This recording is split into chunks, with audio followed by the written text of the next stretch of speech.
or ideas, what you consume influences who you become. On the Mind and Matter podcast, we learn together from the best scientists and thinkers alive today about how your mind-body reacts to what you feed it. Before starting Mind and Matter, I spent 10 years in academia doing scientific research. I got a PhD in neuroscience where I focused on neuroendocrinology and the neurobiology of behavior, and before that, I specialized in molecular, developmental, and evolutionary genetics. I use my scientific background to help parse and translate the information that guests share on the podcast. In addition to the podcast, I write long-form written content inspired by the show where I integrate what I've learned across episodes. I also have a free weekly newsletter where I provide you with upcoming guests, share links, and provide commentary on scientific studies and research that I'm reading, and more. Visit mindandmatter.substack.com to find all of my content. Hey everyone, a great way to support my efforts is to visit my support page at mindandmatter.substack.com. A link to that page is in the episode description, or you can search for it on the Substack page itself. The support page has an up-to-date list of my affiliate partners. These are companies I work with, and if you buy those products through those links or using the discount codes provided, those will get you a great deal on a variety of products related to optimizing physical, metabolic, or mental health and vitality. These are all products I use myself, and some of them are directly related to podcast episodes or formulated by Mind and Matter guests. For example, there's a great product called Keto Citra, formulated by a kidney biologist who is on episode number 186. It contains the ketone body BHB together with several minerals in a precise ratio formulated with kidney health in mind. There are also links to products like physical technology devices to track your metabolic health, digital applications to help you find and learn about food and consumer products, and more. One product I use every day is the AquaTrue water filter. I recommend this to everyone because it gets everything out of your drinking water: heavy metals, microbes, endocrine disruptors, microplastics, you name it. Other charcoal or gravity-based filters that a lot of people use don't get everything out, they just get some of the stuff out. So I really like the AquaTrue product. You can look for a link to my affiliate partners on my support page or directly in the episode description to this episode, or you can go to mindandmatter.substack.com to find it there.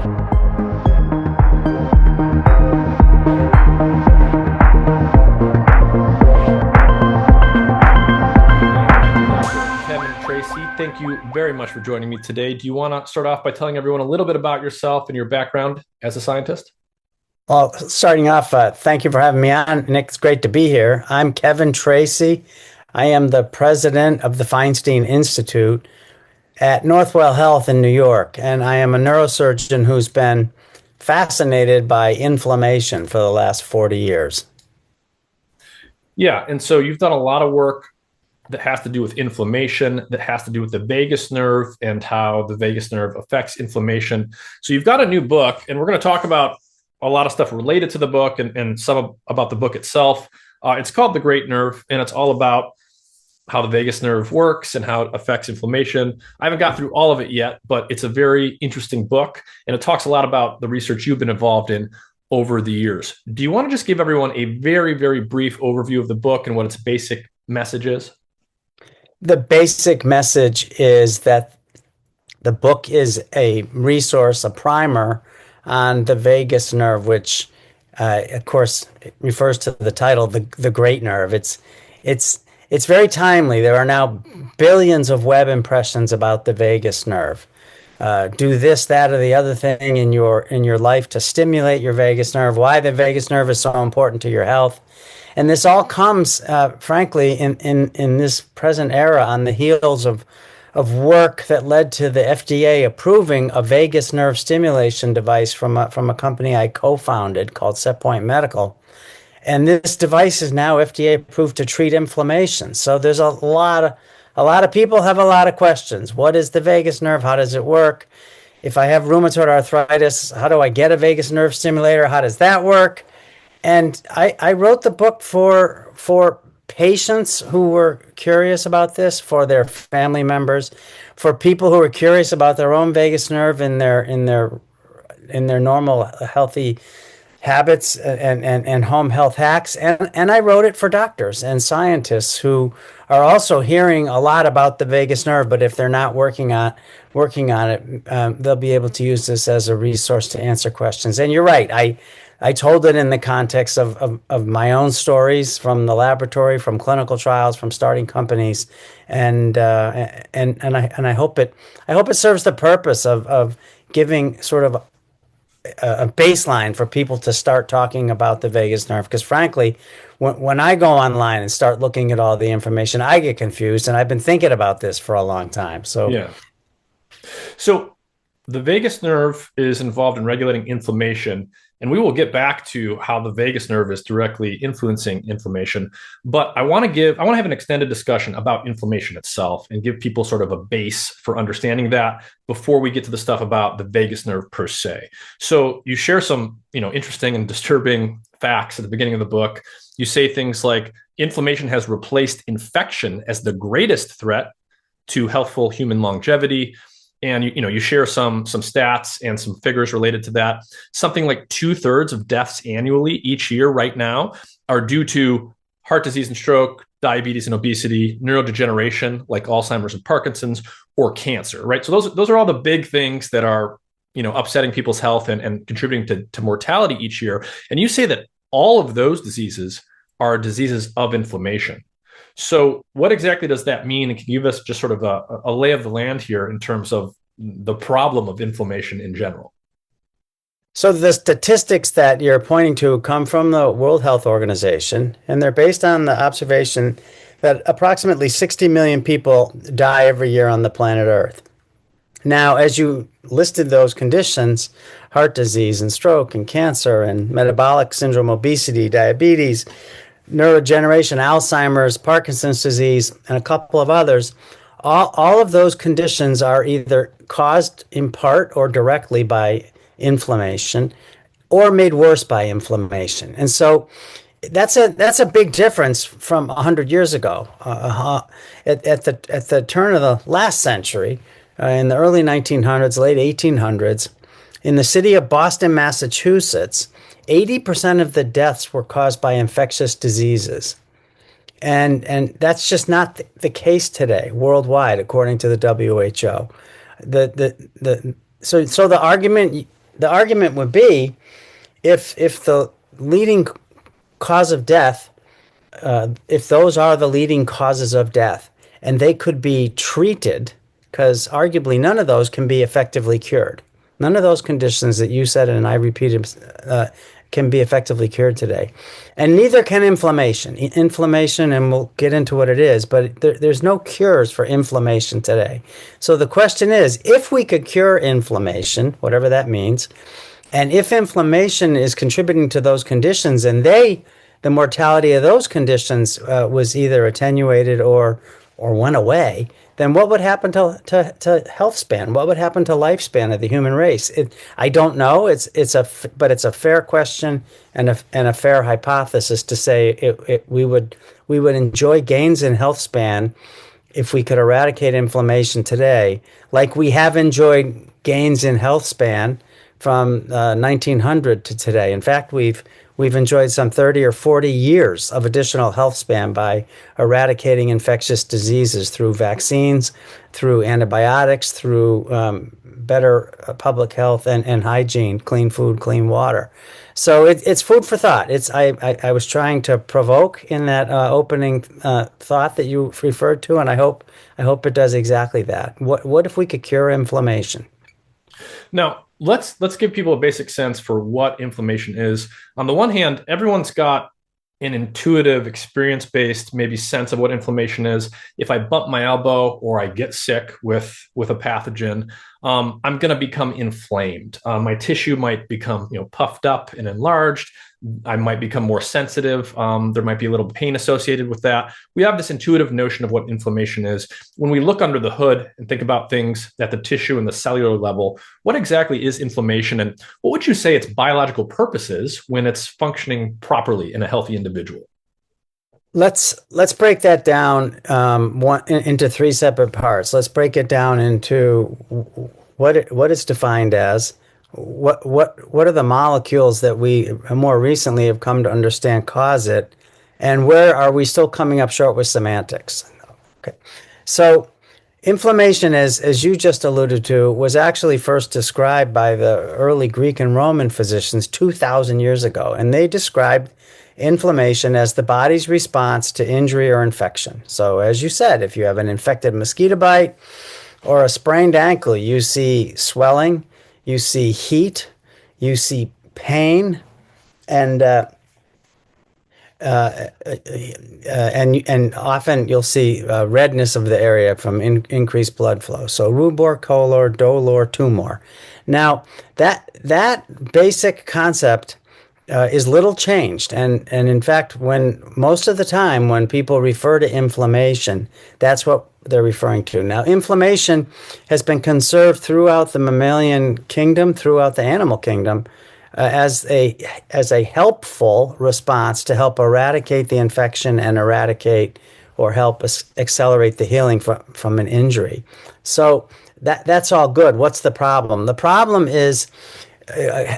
problem comes if inflammation either spreads throughout the body or does not resolve. So if inflammation persists, for instance, in your kidneys, you can end up with kidney failure. In your liver and liver failure. In your brain, you may end up with Alzheimer's disease. So these conditions of persisting chronic inflammation are contributing to the diseases that we listed, the ones I just said, and even cancer.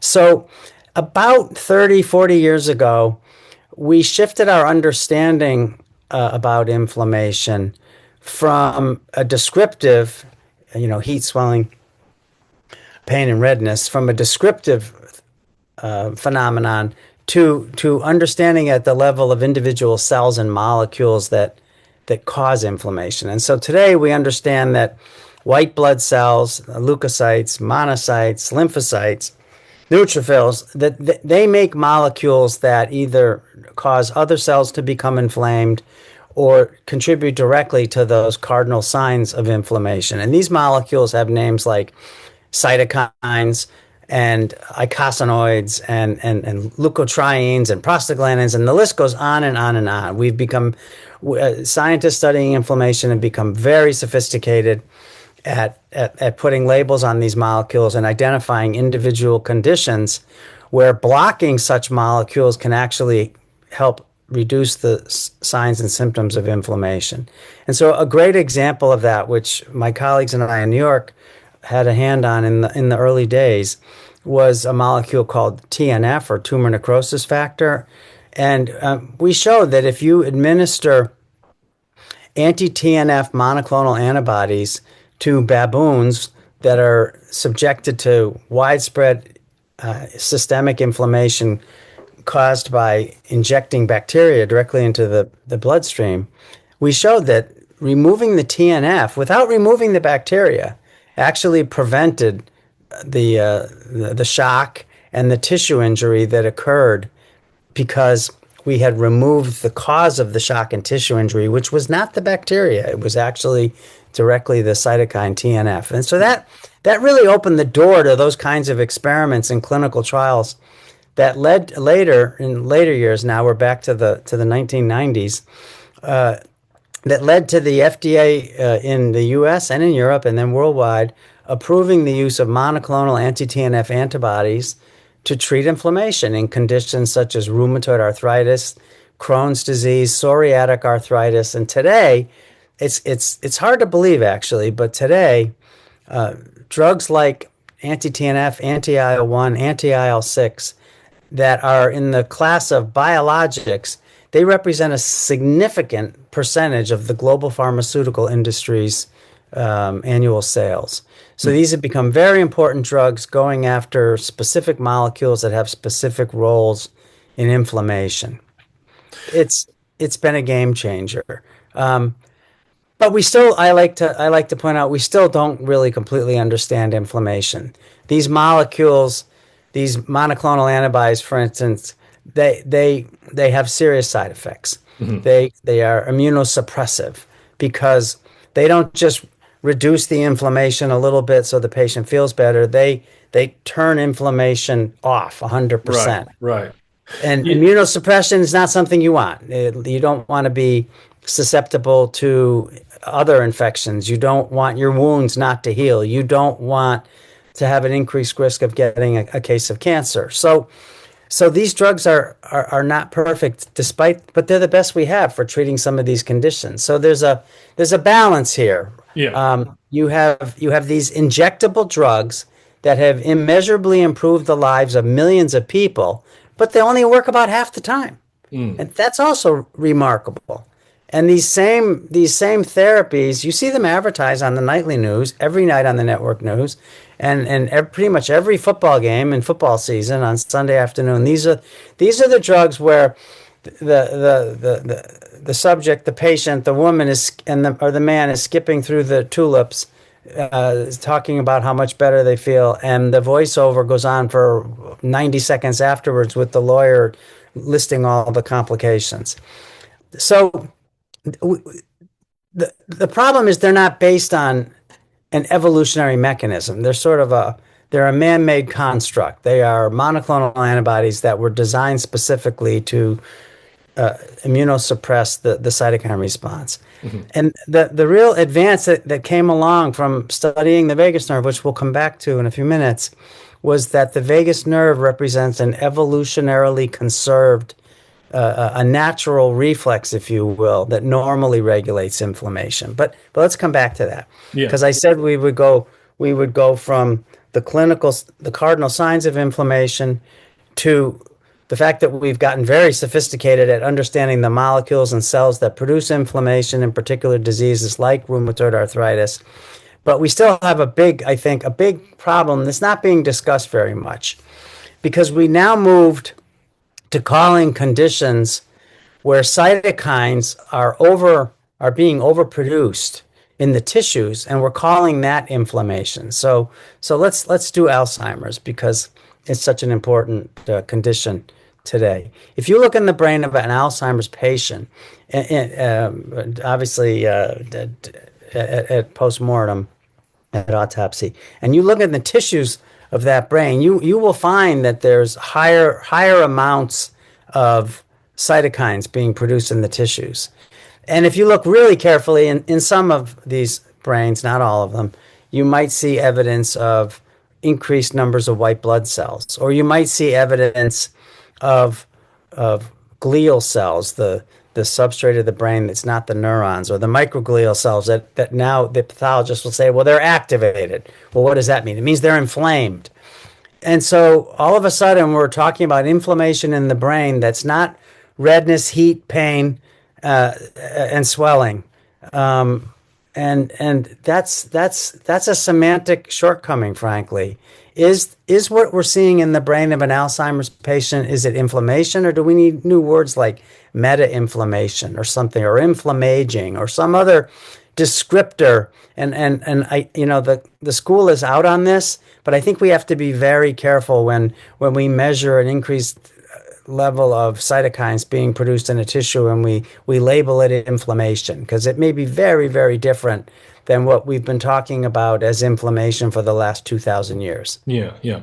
I want to talk about this concept of balance or homeostasis or homeostatic regulation. So at a very high level, right, inflammation involves stuff in the body moving to a location, right? You have to increase blood flow to the site of injury or infection. Immune cells have to infiltrate that part of the body. Stuff has to go in there. And the purpose of the stuff going in there, the immune systems and the other things, is to correct something and return you to a tissue state you used to be in. Basically, to remove stuff that isn't supposed to be there. It could be a pathogen infecting your cells. It could be damaged or decaying tissue. And there's just stuff in there that has to be cleared out. So you got to move stuff in. You got to take stuff out. And the ultimate goal is to return a tissue to some prior state that it's supposed to be in, so to speak. So what is this? What is the concept of homeostasis, and why is that important? Maybe as an anchor point when we think about normal, healthy inflammation, and then thinking ahead to like when the inflammatory mechanisms themselves sort of go out of balance. Homeostasis is arguably one of the most important words in perhaps all of medicine nowadays, because of the number of tools we have, whether they are drugs or pharmacological tools or surgical tools or other therapeutic tools that can restore the balance in a system, as you just argued. So the one simple way to think about homeostasis is the thermostat on the wall of your house, which maintains the temperature around a set point through homeostatic mechanisms, meaning when the temperature deviates from the set point, the thermostat sends out the signals calling either or for more heat or for more cool air. Now it's interesting. That's only part of the analogy I like to use when talking about homeostasis in a living system, because what a better analogy is how in a hermetically sealed building like a skyscraper somewhere, the if you only turned the heat off when it got too cold, or only turned the air conditioner on when it got too hot, you'd have fluctuations that would be very uncomfortable as the temperature either fell too far or rose too high. And so the solution for that is you have a few thermostats, and you run the air conditioner and you run the heater all year long. And so you're constantly pushing and pulling, and that's a very good analogy to how homeostasis is maintained in the body. So, for instance, everyone knows that insulin lowers glucose levels. When you have too much sugar in your blood, you activate a glucose response, when you have too much sugar in your blood, you activate an insulin response. Insulin's released from the pancreas, and this helps bring the glucose levels back down by depositing in the tissues. But what's often overlooked is that you're often in those situations co-stimulating with another molecule, glycogen, which acts in opposition to insulin. And so you've got the pushing and pulling. And think of blood clotting. When you activate a clotting cascade in order to stop a hemorrhage, you also activate a fibrinolytic cascade to start dissolving the clot. So there's a fine balancing act that's going on in an individual at levels of individual mechanisms of pushing and pulling. Now, over time, in order to keep the output of all the different organs functioning in harmony, or homeostasis, which means functioning in a healthy way, so that you are healthy, you have a short-term regulation and you have a long-term regulation. And the short-term regulation, frankly and simply, are reflexes in the nervous system. Mm-hmm. So when your heart accelerates above a set point, the set point's established in the brainstem, the signals traveling in nerves notify the brainstem the heart's going faster than the set point, and the set point responds by sending signals down your vagus nerve to slow the heart. And similarly, if the heart's going too slow, signals travel down your sympathetic nerves to the heart to accelerate the heart. And so you can go organ by organ and look at these minute to minute or sometimes second to second inputs that help produce a balanced function. Now, over many weeks, months, or years, you also have hormonal responses which travel through the bloodstream. Of course, not the information travels as hormones traveling through the circulation, not through nerve endings.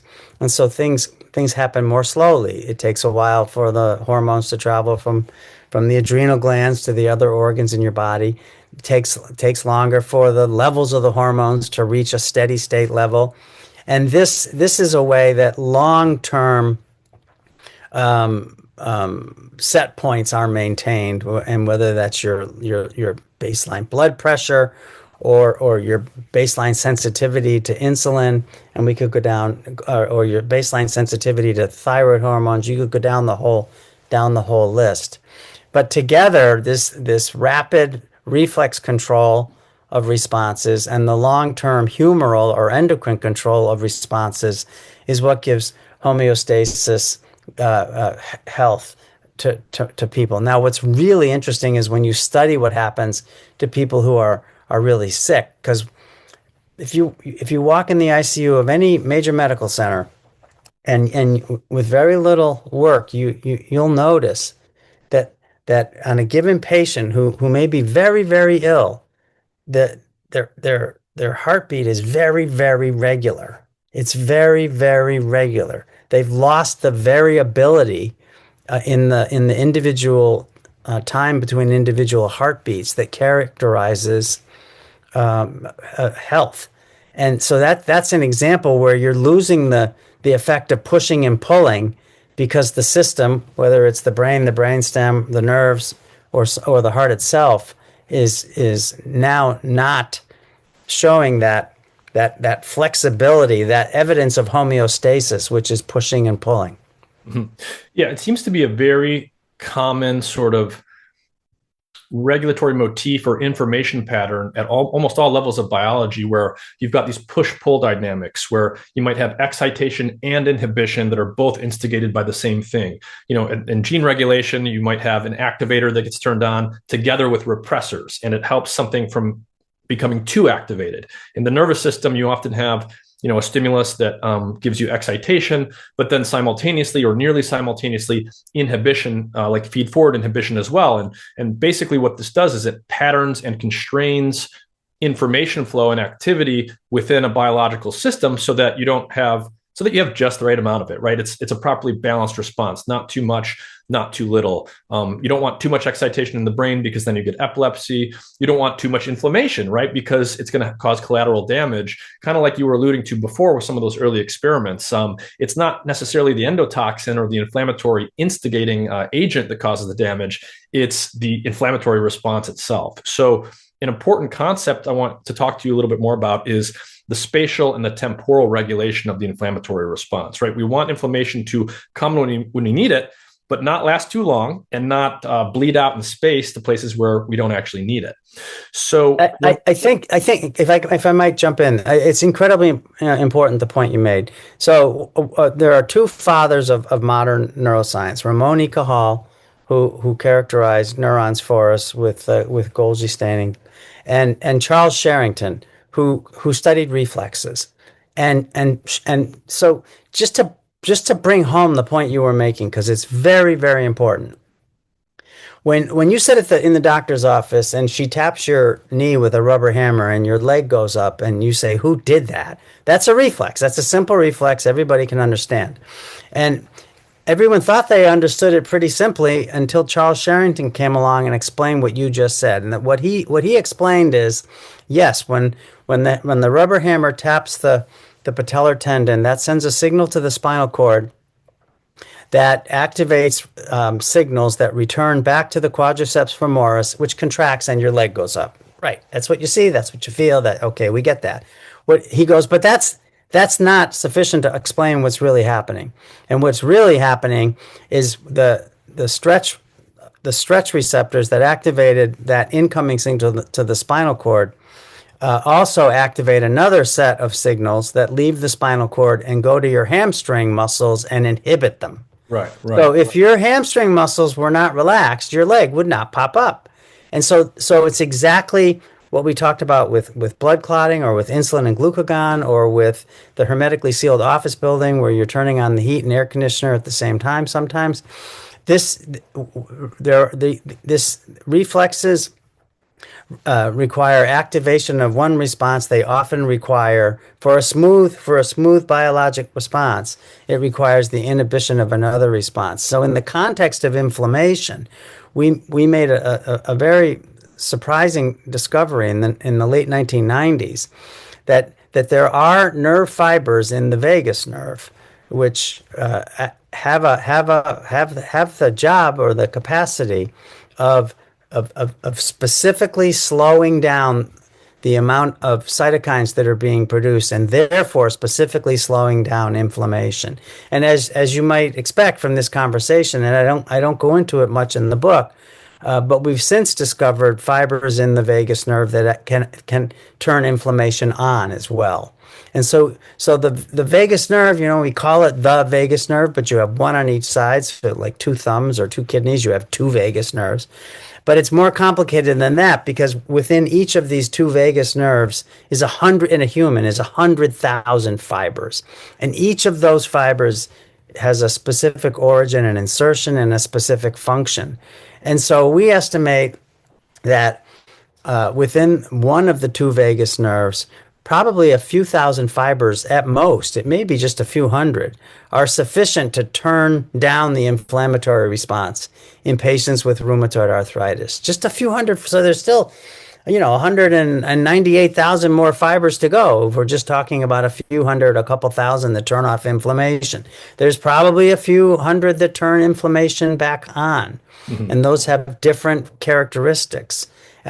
We've designed devices, the Set Point medical engineers, led by people like Mike Faltes and Yakov Levine, they designed devices that would deliver such a small amount of current into the vagus nerve of humans in the left neck that it would be a sufficient amount of electric current to turn on the brakes to slow the inflammatory response without slowing the heart or doing other side effects. And so that kind of understanding of how homeostasis is controlled, whether it's inflammation or heart rate or blood pressure or blood sugar, it's the same basic principle as that you were making of antagonizing some systems and stimulating or agonizing others. Yeah, yeah. So again, like part of the way that biology seems to achieve balance and maintain homeostasis is through these like push-pull dynamics. So, you mentioned that reflex in the nervous system. There's excitation and inhibition. There's, flexion and extension of different muscles. And these things sort of get deployed at the same time in the right balance, in the right pattern to, make you behave in the way that you need to, and to make sure that responses are appropriate, that they're not too big or too small, or they don't last too long, and so on and so forth. Another way that this manifests... Absolutely right. Yeah. Another way that this manifests or is regulated that I've talked about on the podcast in other contexts is at the level of biochemistry. And I think this does bring us to some of the mechanisms of inflammation. And sort of the other point I want to attach to this for people is, right, there's many mechanisms of inflammation. There's many ways it's regulated. There's not just one pathway. There's lots of different types of inflammation that rely on somewhat different mechanisms. But one of them is the balance of pro-inflammatory and anti-inflammatory signals. And there's probably many different examples you could talk about, Doctor. But one of them are the pro-inflammatory and anti-inflammatory lipids, things like the omega-6s and the omega-3s. And we start to study these pathways, you see that these things are sort of supposed to be in balance because they actually get co-deployed to regulate the spatial and the temporal extent of inflammation. Are there any examples or anything else you want to say there about sort of this idea of balancing of pro and anti-inflammatory signals? There's a lot of interest in this, and I think there is some good mechanistic evidence that you could argue we understand quite well, and then there's a lot of examples of hand waving. So there's one theory that I think's been talked about a lot that's closely related to the vagus nerve and the control of cytokines are the pro and anti-inflammatory cytokine responses that you see in studies of sepsis or other serious infections.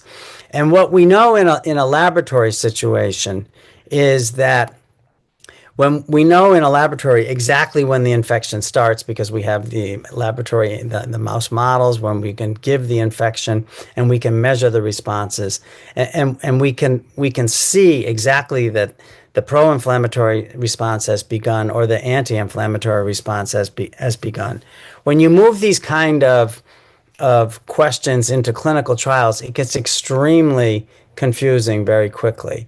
In the laboratory, people tend to say that the early response is pro-inflammatory, and then this is followed by anti-inflammatory accumulation of anti-inflammatory responses, which would hopefully tend to stop the inflammatory damage and start the healing. But it's not black and white for the reasons we've already talked about.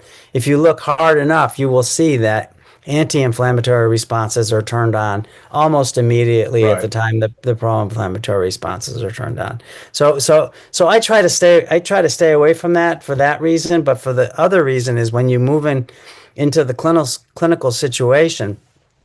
Again, back into the ICU where you'll have some percentage of the patients in the ICU are there because they have severe sepsis, and you go carefully through the history and you ask the family members, well, when did your mother get sick and what time was it? And you almost always find out that patients, the onset of sepsis as denoted when they got to the emergency room or the ICU versus the onset of the condition that caused the sepsis, there could be a days or a week separating that onset. So you never really know exactly where you are in the time course of the condition. But when you look at how these things are regulated by the nervous system, you can start to make sense of it. You can definitely start to make sense of it because, look, the vagus nerve, I said, is complicated because there's 200,000 fibers. But you can go to simpler animals. You can go all the way back to a roundworm under a rock, a C. elegans. And a C. elegans, it doesn't have many nerves at all, 100 or 120, 112 or 120 nerves in a C. elegans. But a couple of them use acetylcholine, which is the major neurotransmitter of the vagus nerve. A couple of these nerve fibers in the worm use acetylcholine. And guess what that does? It turns off the inflammatory response in the gut of the worm. And so how does that have anything to do with us walking around? Well, as nervous systems evolved and became more complex, evolution would retain regulatory mechanisms that were still useful. And so you can find what we call these things inflammatory reflexes, which are the signals in the vagus nerve that are turned on by inflammation and then in turn turn off TNF and other cytokines. That's an inflammatory reflex. We find inflammatory reflexes in mice, in dogs, in pigs, and in humans. So evolution conserves these rapidly acting reflexes to put the brakes on inflammation that can be damaged. And what turns on this inflammatory reflex is, you guessed it, inflammation. Yeah. So it's a closed loop system. Yeah, and part of what we're dancing around here is just how the complexity and the subtlety that can be involved when we study something like inflammation. One of the things that I see happening a lot when people are analyzing the literature and arguing about various topics is, we might measure, say, a single serum marker of inflammation, but that is going to be a signal that's dynamic in time and also maybe spatially restricted. So, sometimes people will say, well, this study saw an increase in CRP or that study didn't. But if you're not very careful to measure particular signals at particular times relative to a known stimulus and to look at the serum or look at specific tissues, like these things often kind of get garbled in the literature because they're very exquisitely regulated both spatially and temporally. I want to talk a hugely important point you're making. So if you don't mind, we can dive in on that for a minute, back in the context of semantics. So there is no universally agreed upon blood marker for inflammation, period, full stop. Yeah. This is important because a lot of people don't understand this and they talk about it as if there is.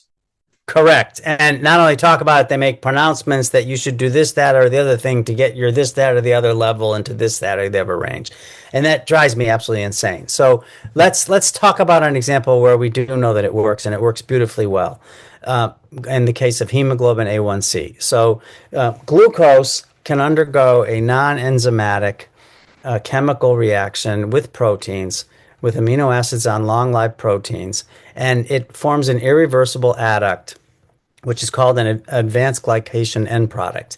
One example of that is hemoglobin A1C. So hemoglobin is a long-lived protein, and as this chemistry progresses at a slow and steady non-enzymatic rate over a long period of time, the amount of hemoglobin A1C that accumulates in your body is related to the amount of glucose that you've been carrying around in your body. So now we have a very good, very well understood, we understand the chemistry, we understand the kinetics, marker of your long-term glucose exposure over the preceding couple of weeks.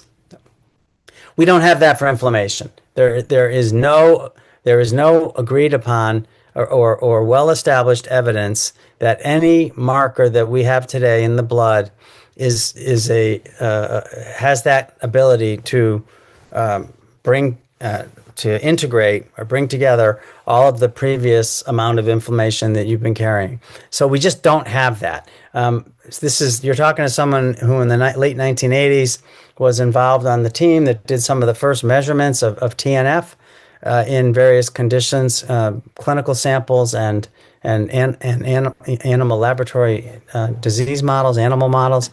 And to this day now, so what is that, 40 years later, give or take, there is still no clinical condition where measuring cytokines, which everybody knows has to do with inflammation, we've been talking about it already, but there's no diagnostic value in measuring cytokines in any condition to my knowledge. Now, we know in cases of fulminant meningococcemia, fulminant meningitis, that extraordinarily high levels of TNF have been measured in humans, and the highest levels occur in the patients that had the worst outcomes or died. But we can't measure TNF in you or me and say, well, this means that you have had this much inflammation or are having this much inflammation. Even in the case where we have drugs that block TNF, the monoclonal antibodies that are used to treat rheumatoid arthritis and Crohn's disease, there's no way to predict by measuring TNF in patients whether the antibodies will be therapeutically effective in one patient versus another. And in fact, we know even less about it than that, because you can have a patient, you treat them with one monoclonal antibody and they don't have any response to it, but then you treat them with another monoclonal antibody against the same cytokine, and now they do have a response. So there are so many questions in this seemingly simple idea about cytokines and inflammation. And part of, I in the book, one thing I do is I have various pleas to my colleagues in various domains of what I think are important unanswered questions, and this is one of them. Yeah, yeah. And just to riff on that a little bit more, a behavior that I see all the time when people are describing the literature, and of course now in the era of social media and technology, people just are constantly sharing the literature and giving their take on it. People will say things like, they did such and such a study and they measured whatever, tumor necrosis factor, CRP, pick your favorite inflammatory marker. And they'll say, we did X, but we didn't see marker Y go up in the serum. And that will be taken or interpreted to mean that the intervention didn't have an inflammatory effect or something like that. Why is that a tricky or dangerous way to think about this stuff? For a dozen reasons, but I'll pick a couple of my most of what I think are the most important. So first of all, the assays that we use to measure, say, we're talking about TNF because it's representative, not because it's the only cytokine, and we're talking about it because there's drugs that target TNF, but if you look at your blood right now or mine, presumably neither of us have fulminant meningococcemia or florid shock. You'll find our levels are in the range of 10 or 15 picograms per milliliter. The sensitivity of the ELISAs that are used to measure this are in that same range. So I've seen many papers where people measure serum cytokines in condition A, B, C, or D, and they say that the TNF levels increased from 8 to 12 or 9 to 14. I mean, frankly, that's questionable statistically based on the sensitivity of the assays. I'm not going to make those criticisms, but it's definitely makes no sense biologically, because the range of TNF's biologic effects goes from that normal level of 10 or 12 picograms per mil up to nanograms per mil. 10, 20, so 10, 20,000 times more. Right. So there's this huge biologic range, which renders a change from 10 to 12 or 8 to 12 meaningless. So that's an enormous problem. So the way that we've gotten around, my colleague Sangeeta Shivan and I, who runs the lab with me at the Feinstein Institute in New York, the way Sangeeta and I have gotten around this, and others, not just us, is we said, okay, well, static levels of serum inflammatory markers haven't proved to be diagnostically effective. Let's look at function. And the way we look at function is we take our baseline sample and we take the blood, which now has white blood cells that are still alive in the tube, and we culture them. We keep them warm at 37 degrees for several hours, and we measure how much cytokines they will produce if we provoke them with endotoxin or LPS or something. So that you would say that if I gave you endotoxin right now, in your veins, the white blood cells in your body would react that way and make lots of cytokines. We have a marker of what your white blood cells would do by taking, but we took them out of your body to study them rather than put the poison, the endotoxin, into your body. You can do that too in other experiments, but it's a lot easier to take the blood out. Then you intervene with a vagus nerve stimulation method and repeat the experiment. And now what we see after vagus nerve stimulation is we see the white blood cells, again, from your arm, after vagus nerve stimulation, are making less cytokines in the test tube than they did before we stimulated your vagus nerve. So that looks exactly like the animal experiments. In the animal experiments, you can do the intervention all directly in the animal. But in the human, that's a pretty good surrogate. When I went through the literature, as best I could, the world literature, to write the book, looking for specific vagus nerve interventions that people recommend online to do this, that, or the other thing to reduce your inflammation, I found very, very few studies that I could validate with a functional response as I just described. The best ones were actually with cold exposure. There's some pretty good studies where cold exposure will decrease that inflammatory response, and with breath holding, frankly, breath holding, which actually induces a fight or flight response, and an acute fight or flight response, voluntarily a controlled fight or flight response, is a powerful anti-inflammatory stimulus. So my point is, we have to be very careful. We have to be careful in the words that we use, and we have to keep doing the research because we don't have a hemoglobin A1C for inflammation. Got it. Yeah. I think that's a very, very key point. There's no universal marker that you can measure in someone's blood that tells you the history of their inflammation the same way that we have something like that for blood sugar. Correct. So I want to talk a little bit about factors that induce an inflammatory response, the things that our immune cells are detecting. And I want to talk about extrinsic and intrinsic sources of that. External sources like pathogens, that one's pretty easy and intuitive, right? We all understand that bacteria out in the world gets into our body somehow. Our immune system is activated. We're going to recognize that it's different from our cells and attack it and dispose of it. But also, there's lots of internal things that get exposed or that change in some way that our body recognizes. If tissue is physically damaged and something from inside of the cell gets to the outside of the cell that isn't supposed to be there, the body can recognize that. I just did a podcast with a sleep researcher who talked about how, in the brain, basically macrophages come in, and the purpose of them coming in is to clear out rancid fats. So the brain has oxidized fats, and they're supposed to be there. They're supposed to get oxidized, but then, the trash needs to get taken out after things go bad, so to speak. So what are some of the common threads for what gets recognized as something that's not supposed to be there? The sort of common denominators between things like pathogens that come from the outside and then things on the inside that are supposed to be there, but then we need to dispose of them as well. There's two ways of thinking about this that I think are illustrative. One way is, how do we normally respond to the infection, if you will? So we can take a simple infection from a gram-negative bacteria, E. coli or something, that somehow gets into your bloodstream and causes sepsis. What's happening in that case is that the gram-negative bacteria are covered in molecules called lipopolysaccharides, which are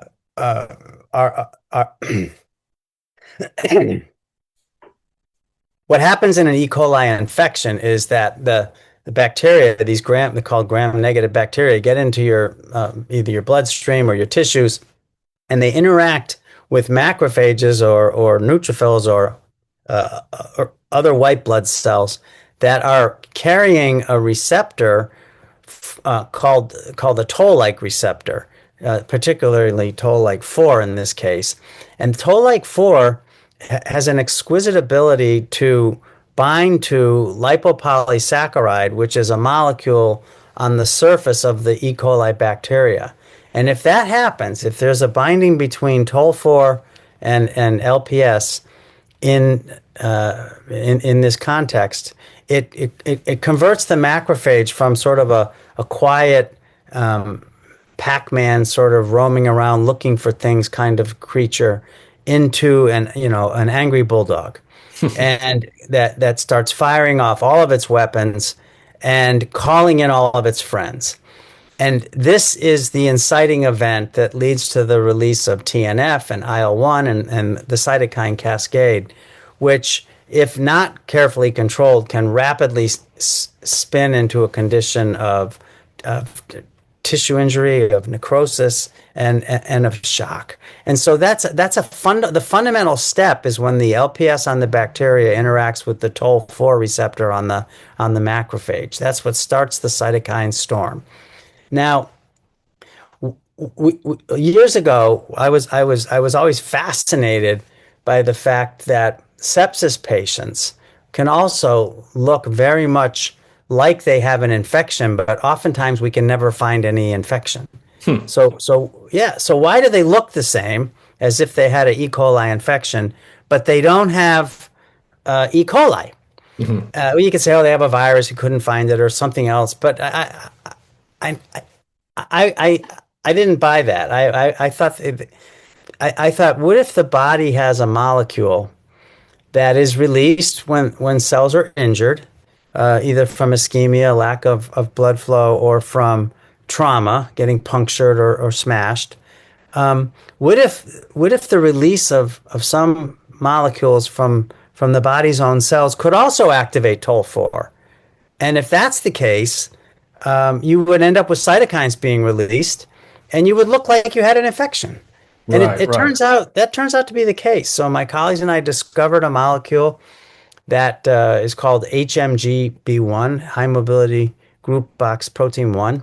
And then that protein has a day job. It's normally involved in keeping the structure of DNA stabilized. So it's a nuclear protein. There's lots of it in the cell nucleus. But when macrophages get activated, or when cells get injured or subjected to ischemia, something happens and the cells literally export the HMG from the nucleus into the cytoplasm. And then from the cytoplasm, they crank it out of the cell. And so now this stuff is floating around and can interact with Toll-4 receptors. What it does is it picks up other molecules along the way. HMG is a very, very sticky molecule. And so it will pick up lipoproteins that are oxidized. And it will pick up bacterial toxins other than LPS.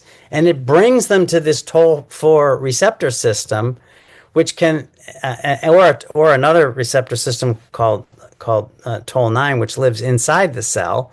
And now what you have is a way where HMGB1 is like radar. It's out there gathering up signals and bringing them back to the mothership. And the mothership, the macrophage in this case, can process the signals and decide how robustly to respond. But what you end up with a cytokine response is you end up with two very different conditions, one caused by a sterile injury, and we can do this experimentally. We can cause sterile injuries in the laboratory using chemical agents that cause cell death or rupture cells, and those animals look as if we gave them an infection because the mechanisms do converge. So that's one broad area, and the second one we don't have to spend a lot of time on, but it's obviously the fact that you can make antibodies against your own proteins or your own molecules, and now you have the body's. If inflammation is caused by the innate immune system, the antibody responses are controlled by the body's adaptive immune system. And now if you have antibodies targeting your body's own cells, you have another type of immune-mediated attack that can cause damage to your normal organs by your immune system making antibodies against you rather than against the invader. Yeah. So our immune system, we've got white blood cells such as macrophages. They've got special receptors like the Toll receptor that you referred to, and these are pattern recognition proteins, and they recognize certain molecular patterns that tell it something needs to be gotten rid of. But importantly, those things aren't just foreign entities from the external world, like pathogens that have come from the outside in. They could be things that have come from the inside out, something that's exported or leaking out of our cells because a cell has died or become punctured or whatever. And both things are recognized by the immune system. There's lots of stuff that's in us that's supposed to be there, but then it sort of leaks to somewhere it's not supposed to be, or it gets chemically modified or damaged or something. And so the immune system will dispose of the trash, whether or not it's originating from inside the body or outside. Exactly right. And this point is very topical in the last few years because of all the controversy around vaccines. So there's an old very important story in the vaccine world, led by a couple of very famous immunologists, Charlie Janeway, who passed, rest his soul, and Ruslan Mensitov, who's at Yale and a good friend and a brilliant colleague. And what they proposed many years ago is called the immunologist's dirty little secret. And that is, if you make a protein that you want to have your body have an antibody response to. So obviously you have a bacteria or a virus, it has a protein, you identify the protein, and you now want to use that as a vaccine so that you want to induce antibodies against that protein. It won't work if you just use the protein as the vaccine. You have to actually add what we today call adjuvants. And what the adjuvants basically do is they cause cell death. So the reason your vaccination shot hurts is from the adjuvant. Yeah. The adjuvant causes some tissue injury, and right. It's the tissue injury that activates the immune response you need, so that during the immune response, the lymphocytes that come in and the antigen presenting cells that come in will actually focus on the protein that's there to make the antibodies. But if you don't have the injured tissues, you will not have a good antibody response. Yeah. So, I mean, and that's maybe just another way for people to understand why we get inflammation in response to tissue injury and damage. Quite literally, right, when the tissue is physically damaged, cells have ruptured, they've broken apart, stuff comes from the inside out that's not supposed to be in the general milieu of our circulating stuff, and you got to clean it up. And so stuff that's supposed to be encased inside the cells, when it becomes liberated from the cell due to tissue damage, that can simulate an immune response that's almost identical to the one that's simulated by a pathogen, sort of like the example you gave before, where people look like they have sepsis, but then there's no infection. Absolutely. And where it gets really interesting is, and this is now a red hot area in the world of science, it's called neuroimmunology, is the fact that these mechanisms we're talking about and many others for decades, and perhaps for a century, have focused almost exclusively on what the white blood cell is doing in the tissue, with the bacteria, with the antigen. I lost you? No, keep going. There's just some kind of camera issue. It'll go away. There we go. Okay. So for the last century, for many decades, perhaps arguably for a century at least, when people talk about these inflammatory or antibody reactions or vaccine responses, they're talking about, well, the white blood cell, first it does this, and then these two white blood cells talk to each other, and then they make these molecules, and those molecules talk to another white blood cell, and it's all about the white blood cell and the molecules and the mechanisms going on inside of those cells. But in the last few years, probably the hottest field in all of science today, I think, other than AI, is neuroimmunology. And it's the idea that, yes, we have to understand these basic cellular and molecular mechanisms of the immune cells themselves, but they're all operating in the context of a neural network. If you look at any tissue in your body, and you look carefully for the nerves, you'll find there's a nerve close by to almost every cell in your body. And what's happening, we now understand with increasing precision, is that the nervous system is monitoring all of these interactions.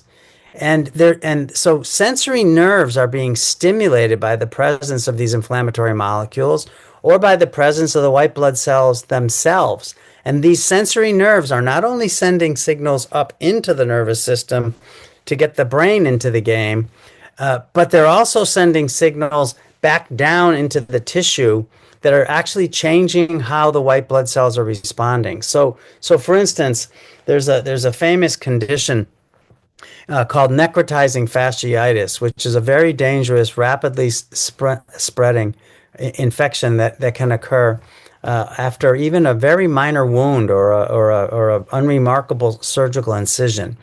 And if this infection sets in place, it can spread very quickly between the layers of tissues in your body along the fascial planes, and it can be highly lethal or cause serious amputations if it's not diagnosed very, very quickly and recognized.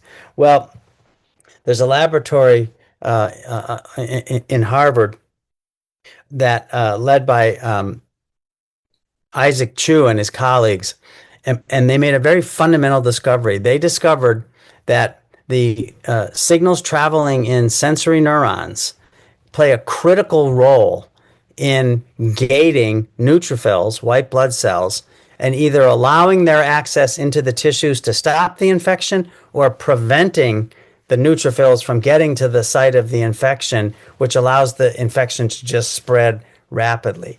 So that neural those neurons, those neural fibers, those sensory neurons are they're at the front line, and their role is as important, and you could actually argue in this case potentially more important than the role of the other white blood cells that are actually directly interacting with the bacteria. So it's as if the bacteria learned that if the bacteria could trick the nerves by sending signals not only to the white blood cells but also into the sensory nerves themselves, that the bacteria could gain an edge and have an advantage. But I think that's a very healthy way. That combined with the reflex control of inflammatory responses from the central level through the vagus nerve and other nerves, those two things combined give us a window into neuroimmunology that I think will open the path to a lot of new therapies in the future. It already has with vagus nerve stimulation for rheumatoid arthritis. Yeah. Let's talk about the vagus nerve explicitly a little bit more now. And let's just start with the basics here. So vagus nerve, this is cranial nerve number 10, I believe. Can you just give us a picture, an anatomical picture of the vagus nerve? Where is it coming out of the CNS and where is it reaching into in the body? Can you paint that spatial picture for people?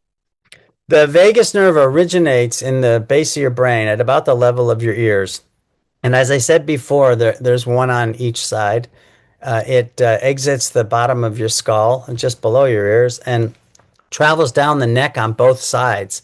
It travels with the carotid artery in your neck. So if you feel your carotid pulse near your Adam's apple, the vagus nerve is down there deep in your neck tissues with the carotid pulse.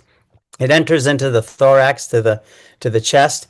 Along the way, it sends off branches to your larynx, your voice box, to your heart and to your lungs, and it keeps going. It wraps around. Like I said before, there's one on each side, but it has branches or fibers that wrap around the esophagus, down, crosses the diaphragm, innervates the stomach, the pancreas, the liver, and continues on down to innervate the intestines and the bladder. So what you end up with is a network. When you look at, there's a very famous, if you Google it, you can see it in 2 seconds. There's a famous ink drawing by Vesalius from hundreds of years ago, and he's drawn a human brain and the vagus nerve dangling beneath it, and it really looks like a man-of-war jellyfish, because the tentacles, these 200,000 fibers of the vagus nerve, as they travel below the neck, they just spread out and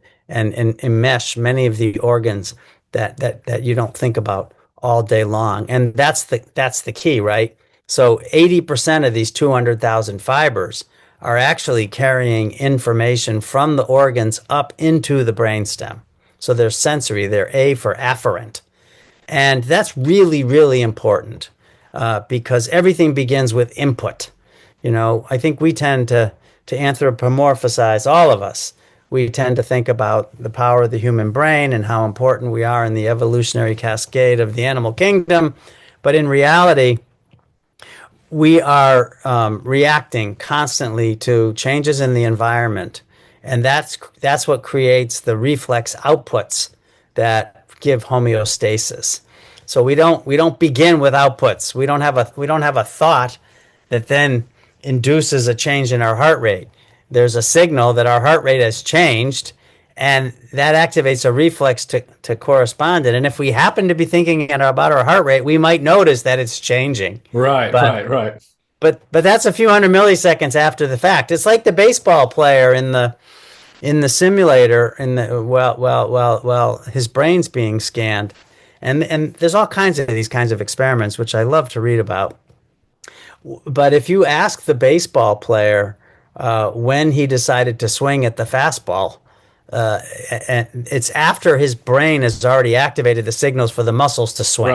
Right. So we're constantly making up stories about to talk ourselves into what's going on, but that's after the inputs have occurred and the reflexes have occurred. So this vagus nerve input is not the only sensory input to the brain, but it's An important one. it's a predominant one for the organs you don't think about. Yeah. It's a, Yeah, so this nerve is coming out left side and the right side. It's touching our organs and many parts of the periphery.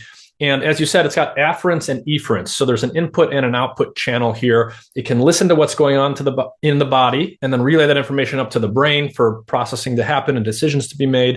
And it's also sending signals out from the brain and to the body. So the information is flowing in both directions here. When we think about information going from the body through the vagus and into the nervous system up to the brain, what are some of the key areas of the brain that the vagus nerve is hooked up to that we can talk about? Most of the sensory signals that are traveling up the 80% of the vagus nerve fibers that are sensory, most of those go first stop in the brainstem is the nucleus of the solitary tract, or the nucleus tractus solitarius. And that's, I like to describe it, it's like a router. Everything goes into that spot for the sensory input traveling in the vagus nerve. From there, the fibers of the NTS are then connected with other brain regions, and it gets very complicated very quickly. There are lots of oversimplifications online.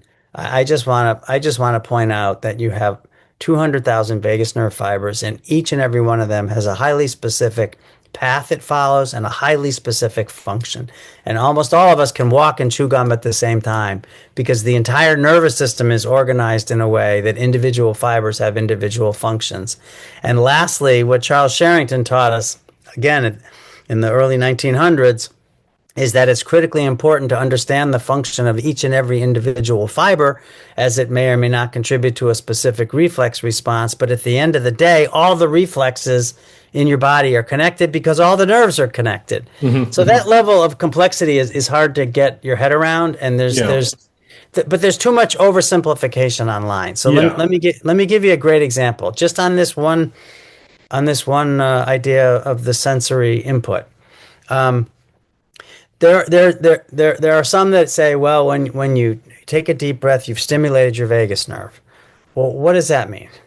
Well, what it means is, if you take a big breath, you expand your chest, you expand your thorax. You've changed the pressure in your chest, and you've changed the content of gases in your lungs, and you've changed the pressure in the pulmonary vessels in your lungs. All of those things are being sensed by vagus nerve fibers. The mixture of gases, the amount of pressures, and those are all funneled into the nucleus tractus solitarius, which then distributes the information in ways that, frankly, nobody understands. It processes these reflexes so that the outputs correspond to things like slowing your heart rate. So, for instance, it's always a fun experiment to do a few big, deep breaths while you carefully monitor your pulse. It's easier now. Everybody has some wearable. They can watch their heart rate. But if you watch it closely, you will notice your heart speed up and slow down as you take a big breath in and a long, slow breath out. And that's because signals have traveled up your vagus nerve to transmit information about the changing pressures and gases. And then they've traveled back down your vagus nerve to slow your heart down. Is that really, is that vagus nerve stimulation, or is that a really complicated process that that involves the signals going into the NTS and then some of the signals being relayed over to the origin of the motor fibers of the vagus nerve called the DMV and the NA? Those nuclear centers in the brainstem are the home of the neurons that send signals lots of places, but some of them go to the heart to slow down the heart when you're exhaling.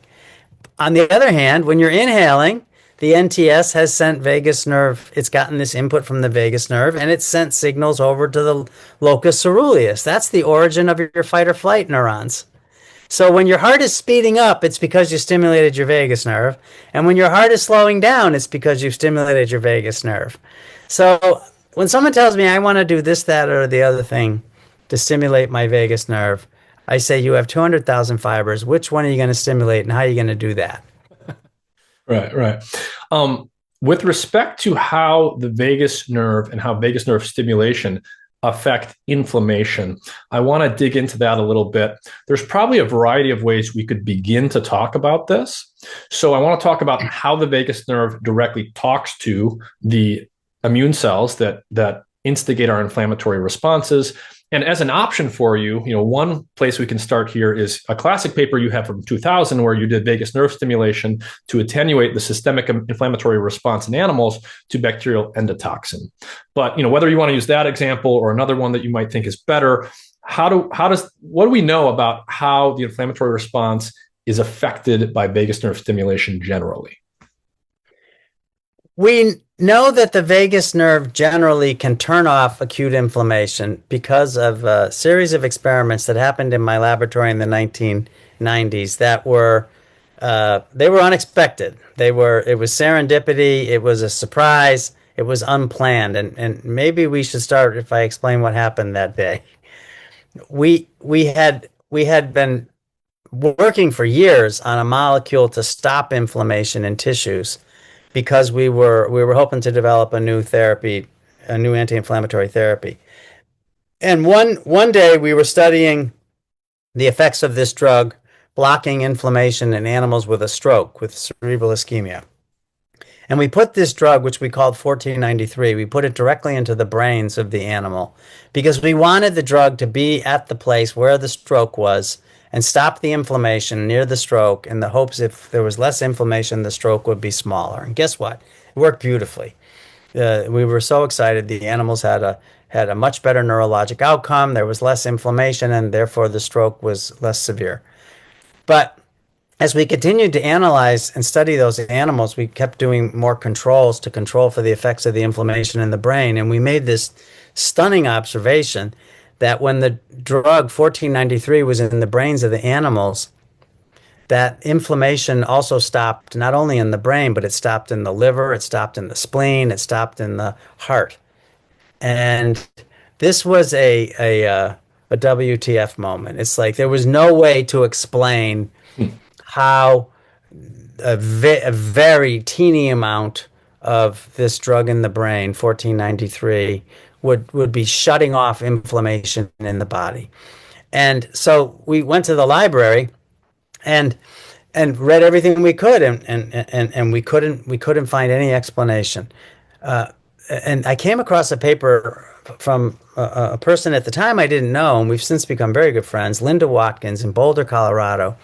And she had described the fact that if you put an inflammatory stimulus in the abdomen of a mouse or a rat, the animal will get what's called sickness behavior. It'll have changes in body temperature, either fever or hypothermia. It'll get anorexia. It'll get behavioral withdrawal. It'll feel like it has the flu, just like happens to us. That sickness behavior disappeared when she cut the vagus nerves of these animals. So that meant to her and to me when I read her paper that the presence of inflammation was activating the brain by sending signals up the vagus nerve, and the brain was producing the sickness behavior. I said, well, so I'm a neurosurgeon at this point, and I'm tapping people's knees in my office during the day, and I'm in the lab on other days and nights and weekends. And I'm thinking, if Linda's observation is correct, and I had no reason to doubt it wasn't, then she had discovered a sensory input that might represent a reflex input. And if that was the case, then perhaps we had discovered a reflex output traveling from the brain to turn off inflammation. And if that was the case, maybe the reflex was embedded in the vagus nerve. And so we repeated the experiments. And when we cut the vagus nerve, now the drug in the brain no longer stopped the inflammation. So to prove the existence of this reflex, we did the experiment you alluded to and published it in Nature. We electrically stimulated the vagus nerve, like activating the brakes on your car to slow the car down. When we electrically stimulated the vagus nerve, we showed that this slowed down the production of TNF and other cytokines. It slowed down the inflammatory response. So I wrote another paper for Nature in which I proposed, basically, based on all the data that we had collected up till then, I proposed that this would be a way to understand neuroimmunology. This would be a way to understand how reflexes evolved to control specific aspects of the immune response. And in this case, a reflex evolved to control inflammation, to protect the body from inflammation spinning out of control. And it turned out to be a very robust idea because, we've replicated it and dove now down deep into the molecular mechanisms over the last 20 years or more, and pretty much all of the findings we proposed have been confirmed and extended and replicated by laboratories around the world. It's a very robust mechanism to control inflammation, which is by sending signals down the vagus nerve to suppress the cytokine response. Mm-hmm.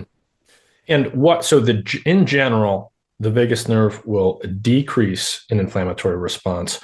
Let's talk a little bit about what is the currency of communication here? What neurotransmitters, what molecules are being released by the vagus nerve to talk to other cells in the periphery? So I think I just want to clarify. Yes, there are, of the 200,000 fibers, some of the fibers in the vagus nerve, when we activate them electrically, will inhibit inflammation. Mm-hmm. And we'll talk exactly how that works in a minute, but I first want to add, but there are other fibers in the vagus nerve that if we can stimulate them selectively, and we've published a couple papers on this now, but there are other fibers in the vagus nerve that will turn inflammation up.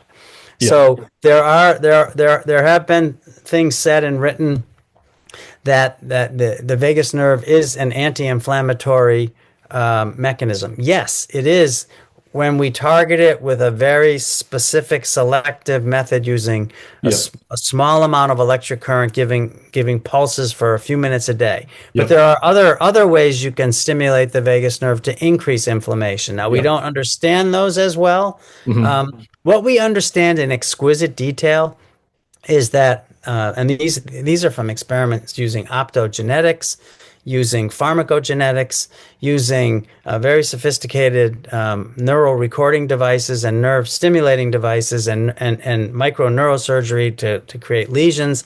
What we know from the combined efforts of all of this work over many, many years in many, many laboratories is that there are neurons in the dorsal motor nucleus of the brainstem which use acetylcholine as the primary neurotransmitter. And these neurons send fibers down the vagus nerve, down the neck, into the abdomen, where they terminate on a collection of nerve cell bodies, which we call a ganglia. It's actually, it goes by different anatomic names, this ganglia, but it's outside the spleen, and we refer to it as the celiac superior mesenteric ganglion complex because there's several ganglia all close together.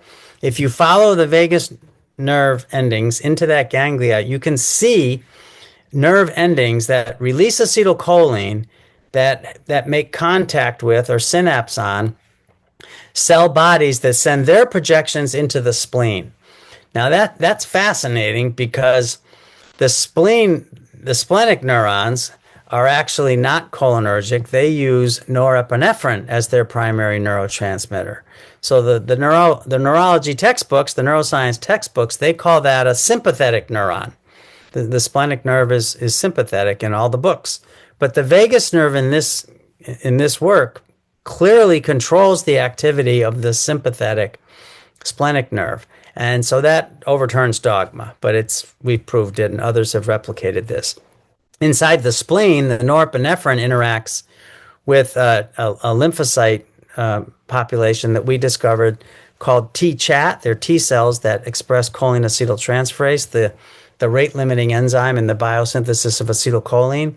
And this is the biochemistry you alluded to earlier. The norepinephrine causes the T cells to make acetylcholine. The acetylcholine interacts with the macrophages in the spleen, in the red pulp and marginal zones of the spleen. And these macrophages express a receptor for acetylcholine called nicotinic alpha 7 receptors. These are homopentameric receptors. The acetylcholine interacts with the nicotinic receptor, and this causes an ion flux, and that leads to a series of intracellular signal transduction events that essentially turn off the production of cytokines. And so you have this complicated cascade, and we can activate it in the brainstem with a pulse of laser light that's very, very short. And even a very short stimulation of those DMV neurons in the origin of the vagus nerve will lead to measurable amounts of norepinephrine and acetylcholine coming out of the splenic vein for hours. So what does that mean? It means it's a massive amplification system. Yeah, it's an amplifier. A very short input gives a very long output. And the key here is at the level of the end cell, at the end of the line, those monocytes and macrophages actually de-differentiate. So when they leave the spleen, they're no longer in a capacity of attacking the tissues that it comes up against, like your rheumatoid arthritis joint, but they're actually in a capacity of healing the tissues. And so that's what we see. We're actually seeing in patients with vagus nerve stimulation, we're seeing evidence that their joints are healing even though the vagus nerve doesn't go to your wrist or your finger. So a couple things. So I'll just emphasize again for people, we say the vagus nerve, but this is a big fat bundle of nerve fibers, and they're all different kinds in terms of their function. Some of them will stimulate an anti-inflammatory response, but there are many different fibers doing many different things, talking to different parts of the body. A subset of these fibers are coming out through the vagus. They're talking to the spleen, and they are, could you say they're basically providing some kind of instructions for T cells, for immune cells that are going to tell them how to respond, how strongly to respond, how aggressive to act, even when they migrate elsewhere in the body, which is why you can have effects throughout the body, even though the vagus nerve might not literally touch every point in the body. Very well said. That's exactly right. And we've shown this not only for humans with rheumatoid arthritis. We've seen clinical trial results now that are very impressive, again, led by the company I co-founded called SetPoint Medical. SetPoint's clinical trials in Europe showed significant benefit from vagus nerve stimulation in patients with inflammatory bowel disease, with Crohn's disease. We've seen significant benefits in animal models of multiple sclerosis, and those clinical trials are happening in the United States for MS as we speak. And in all of these cases, those trials are happening as we speak. I want to talk a little bit more about autoimmunity.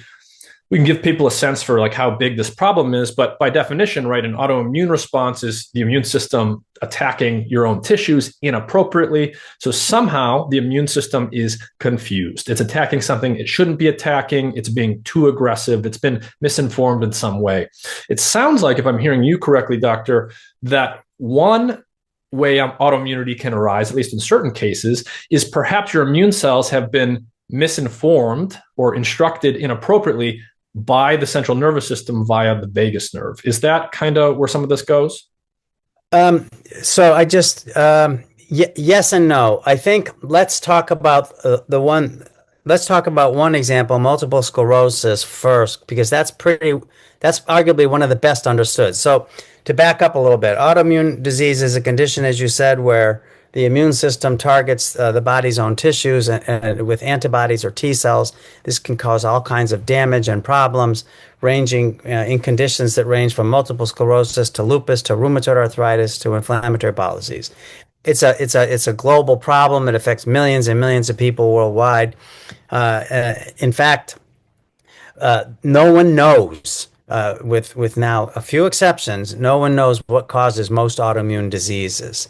In the last few years, a brilliant work led by Larry Steinman and his colleagues out of Stanford in California and another group in Harvard at Harvard has showed that that multiple sclerosis, this relapsing condition of demyelination in the central nervous system, that this is associated with a previous Epstein-Barr virus infection, the virus that causes mononucleosis. And the theory is that not everybody who gets mononucleosis is going to get multiple sclerosis. In fact, most people, by the time they're adults, have antibodies against Epstein-Barr virus, evidence of previous infection. But in some patients, in some people, due to either the modifications in the chemical background or of their own genetics or of their environmental exposure, the chemical modifications that occur during the antibody reaction to the virus lead to antibodies that also interact with the central nervous system. And this is quite likely a major cause of multiple sclerosis, if not in all the multiple sclerosis patients, in many of them. And so those kinds of insights are still occurring, and we don't have those insights for many of the other autoimmune conditions.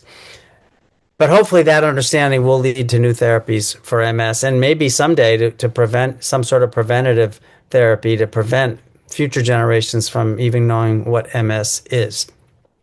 So that's one approach to one therapeutic approach to understanding autoimmune disease and its cause. Another is to look at how we presently treat autoimmune disease complications in people, and it's by blocking inflammation. And so anti-TNF antibodies we talked about before were first FDA approved to treat rheumatoid arthritis and inflammatory bowel disease back in the 1990s. And as good as those drugs have been, they reduce inflammation, and about half of the time patients have significant benefit. We don't really understand why they only work half the time. Nobody knows. What is different about vagus nerve stimulation? It doesn't just block TNF. Mm-hmm. So all of the antibodies block whatever target they were designed to block. Anti-TNF blocks TNF. Anti-IL-1 blocks IL-1. Anti-IL-6 blocks IL-6. And they're almost never used in combination. So what you end up with is immunosuppression when you use those drugs, because you're eradicating 100% of the drug target in the patient getting treated with that drug. That's not how evolution selected vagus nerve control of inflammation. Mm-hmm. What we see experimentally and in the clinic now is vagus nerve stimulation does not block 100% of TNF responses. It blocks 80%. Mm-hmm. It doesn't block 100% of IL-1 responses. It blocks 50%. Right. And it actually, there's some evidence that vagus nerve stimulation in clinical trials and in animal studies actually stimulates IL-10 production, which is an anti-inflammatory cytokine. So what you have, if you think about it for a minute, you have a reflex mechanism in the vagus nerve that evolution has retained or selected, however descriptor you like. Evolution has retained these vagus nerve mechanisms for millions, if not hundreds of millions of years, because it doesn't immunosuppress, but it does immunomodulate, and it prevents the damage of too much inflammation without subjecting us, all of us, to the danger of immunosuppression. Right. So that's the hope. That's the hope of this. The fact that it works beautifully in clinical trials was demonstrated. The FDA approved this just late last year, August of 2025. The publication describing the clinical trial was just published a few months ago in Nature Medicine. The Yeah. first author is John Tesser. And what that study showed is that in 242, I believe it was, patients with severe rheumatoid arthritis. These are people who've tried biologic drugs. They either had no response to them, or the drugs made them worse, or they couldn't afford the drugs. The patients who were intolerant of these drugs or did not benefit from them were eligible for the clinical trial to have a vagus nerve implant placed in their neck. The implant is about the size of a Tylenol capsule or a fish oil pill, and it sits deep in the neck. Once it's implanted through a 1.5 inch incision, you can't see it or feel it. It delivers a stimulating current to the vagus nerve for about 1 minute a day, 400 microamps. Many of the patients slept through the treatment. And this was sufficient to turn on the inflammatory reflex and give people significant clinical benefit, despite the fact they were not having clinical benefit from these powerful, powerful drugs. In fact, at the end of 1 year of follow-up, 80% of the patients had evidence of significant clinical benefit. So is this snake oil? Is this going to cure everybody from everything? No, of course not. Nobody's saying that. But when you ask those patients who felt they were out of options, how does it feel 80% of the time to feel better? You have a lot of very, very happy people who are interested in this technology today. Yeah, yeah. One of the things that you're getting at here, I think, is the distinction between a more naturalistic stimulus, a more naturalistic modulator of immune function, generally speaking, versus things that are more they're more like hammers. They're non-physiological stimuli that are really hitting one component hard or something like that. And this could be a place where we sort of compare and contrast the classic pharmaceutical approach to treating inflammatory conditions versus vagus nerve stimulation and some of the things that you've worked on. Maybe one hook into this is, as you said, a lot of these drugs will target like one particular factor or, one cytokine or whatever it is, and they'll turn it completely off. But that's a very non-natural way of modulating the immune response. And just to give you an anecdote, I was just visiting relatives. I was somewhere where I was exposed to a lot of commercials, many of which were pharmaceutical commercials.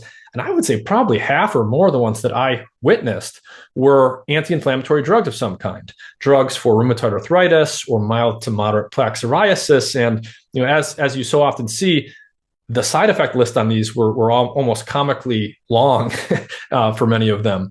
So give us a sense, you mentioned this at the very beginning, but give us a sense for how widely used anti-inflammatory pharmaceuticals are today, how that connects with just how pervasive the problem of inflammation is generally, and what sort of the major benefits and then problems and pitfalls of the pharmaceutical anti-inflammatories are. We have to be very forthright here on this point. Inflammation is ubiquitous in the human race, and there is good inflammation we talked about at the very beginning, and then there's dangerous, persisting, chronic inflammation that can contribute to serious complications of serious diseases. When you look at over-the-counter inflammatory products that people take for a sprained wrist or a headache, when you look at when you look at aspirin and Tylenol and over-the-counter products that people use, those are all technically anti-inflammatory drugs, and they're used for pain, and they're used for responses to infection and the flu or the common cold. So when you look at all of those molecules, plus the molecules we're talking about, the biologics, which go after the conditions you just listed, that you see advertised on regularly on TV everywhere, it's an enormous part of the global pharmaceutical market. It may be as much as half of the trillion-dollar pharmaceutical industry in one way or another touches or targets the inflammatory conditions.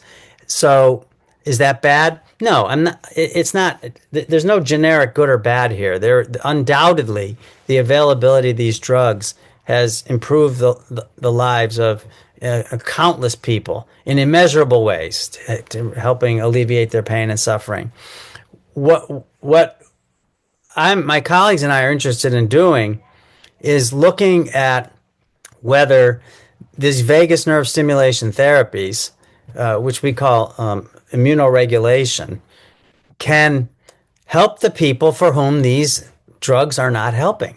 And this is really the important question, because we can look at devices that deliver a therapy for 1 minute a day, maybe 1 minute twice a day someday, in a way that has essentially no serious adverse events, no serious side effects after 1 year of use.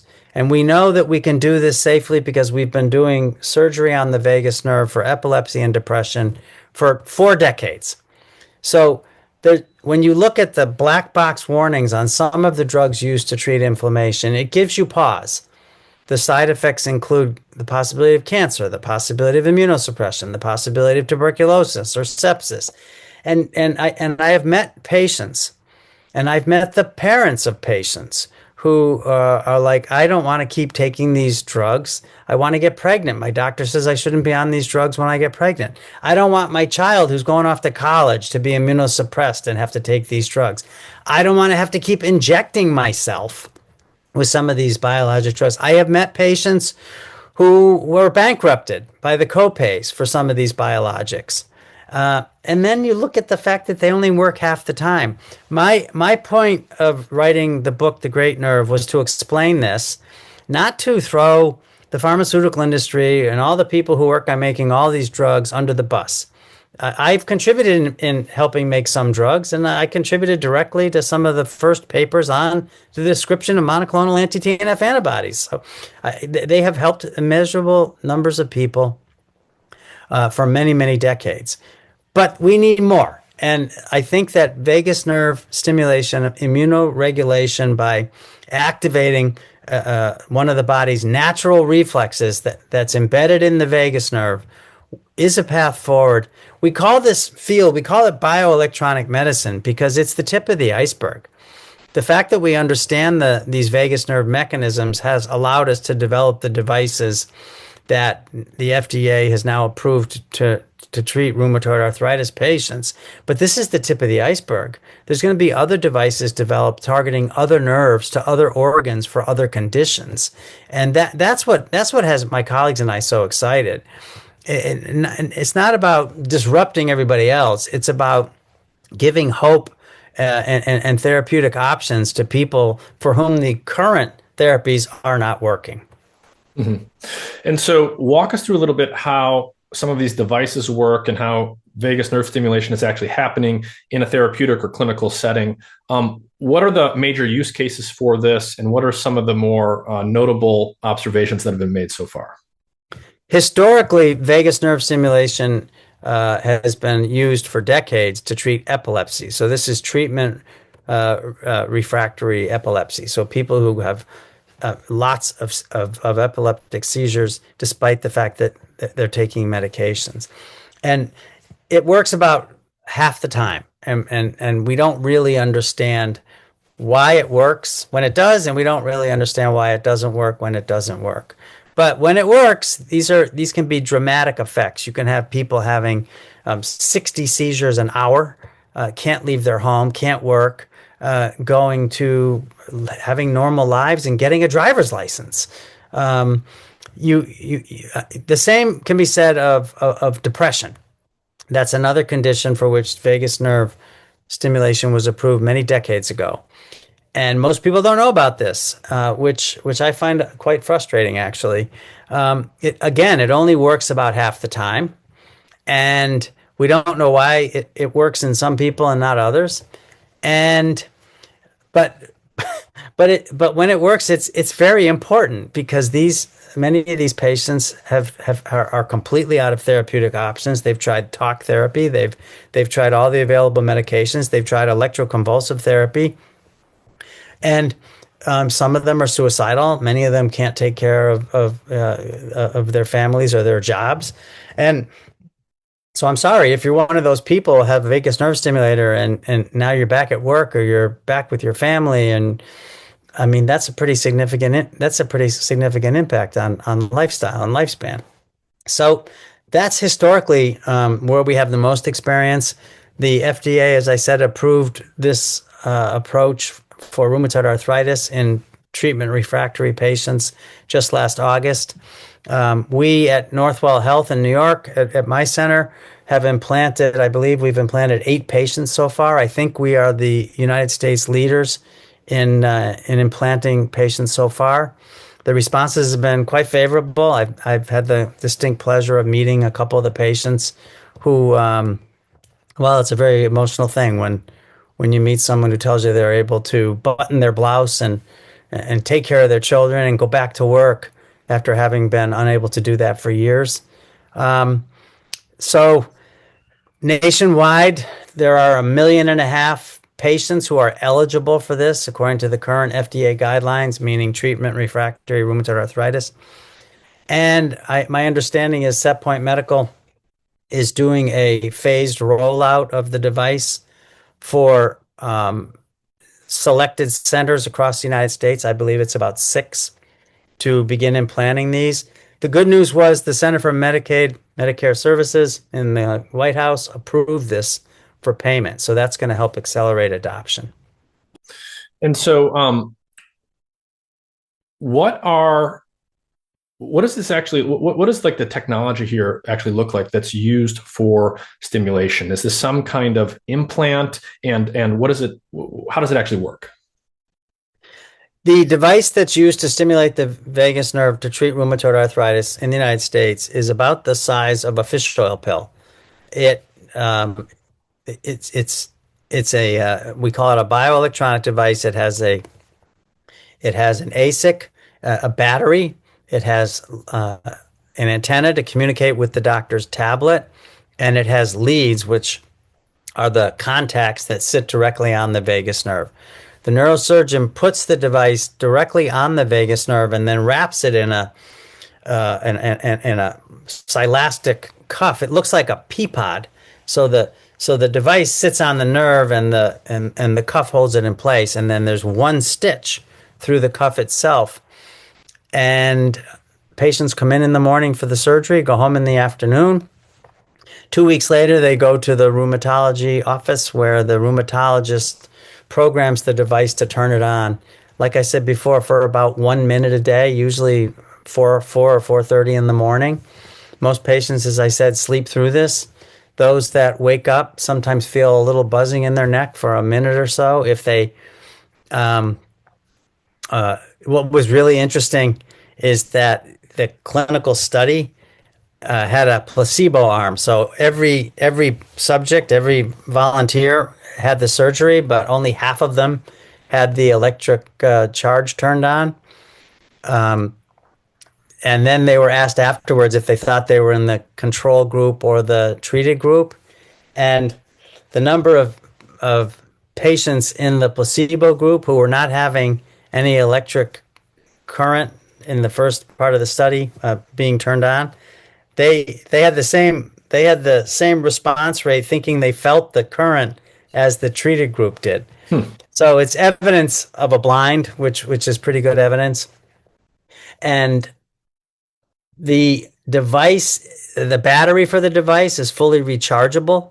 So once a week or so, the patient puts a collar on, which recharges the battery through the skin. So like when you charge your cell phone by putting it on an induction coil. In this case, the patient puts the induction coil around their neck to charge the battery on the device. The battery is MRI. The device is MRI compatible and doesn't trigger airport alarms, and will be. The label says that the battery should last 10 years or more. The engineers I've spoken to tell me they think this device will last a lot longer than 10 years. Got it. So it's a small implant. It's stimulating the vagus nerve, and it's basically pre-programmed to stimulate it once per day. Correct.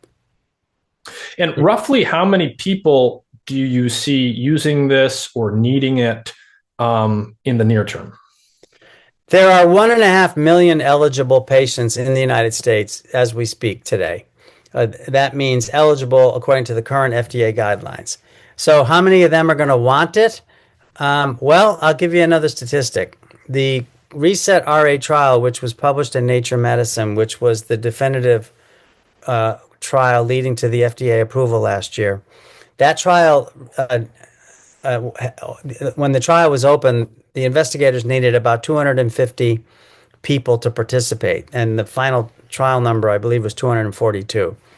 But guess how many people tried to enroll in the study online?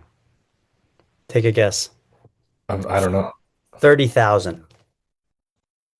30,000 people tried to volunteer to sign up for a study which required a surgery because that we didn't know would work or not.